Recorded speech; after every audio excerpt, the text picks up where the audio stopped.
A trip that was years in the making. Local veterans and their families finally got to go to Washington to see some of the memorials dedicated to their service. Dan Cummins also on that trip with Flag City Honor Flight and joins us now in studio with more from the stories of the day. Dan?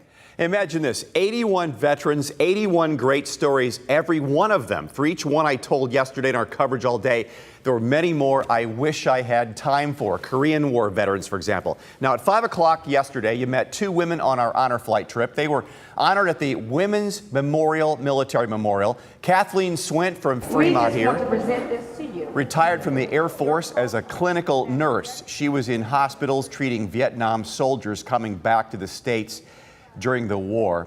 And then also there was Sandy Schaefer from McClure. She was a Russian translator for NATO during the Cold War. Both women were given a ceremony and a portfolio commemorating their service. What a tribute. And like you were saying, you were having some conversations. We were all having conversations talking about your day yesterday in the newsroom before we came out here.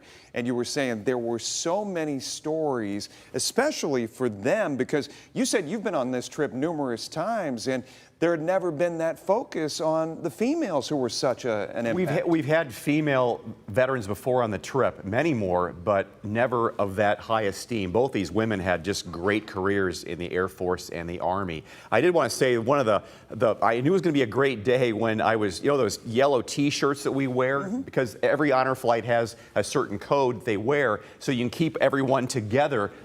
In moving from here to there in the airports and everything. I knew it'd be a good day, Mel, because when I hadn't tried on that shirt for 2.5 years, I was worried about whether it was going to fit or not, and it was fine, so I was okay there. But what was really remarkable was when we got to the airport and we're coming off the plane, everyone just stopped and applauded. Travelers just standing there applauding. And then our honor flight group, as other honor flights were boarding their planes to go home, our guys were applauding them. It was very touching. And it's about time, because some of them did not receive those welcome applause when they got home from wars. Well, last night when I was doing my live shot there, I was relating a story. One of the first veterans to come off the plane was in a wheelchair, and he looked at me beaming, a Vietnam vet, and he said, "I really needed this. I really needed this." And there was also a World War II vet who was sitting in his wheelchair at Reagan International as the Illinois contingent was going by. He was a Marine. He was yelling, "Hoorah! Hoorah!" Some 95-year-old guy still had the spirit. And after a bit of a delay, you guys got into the hangar last night, but still, like you said, beaming faces. They weren't going to show that they were an ounce tired.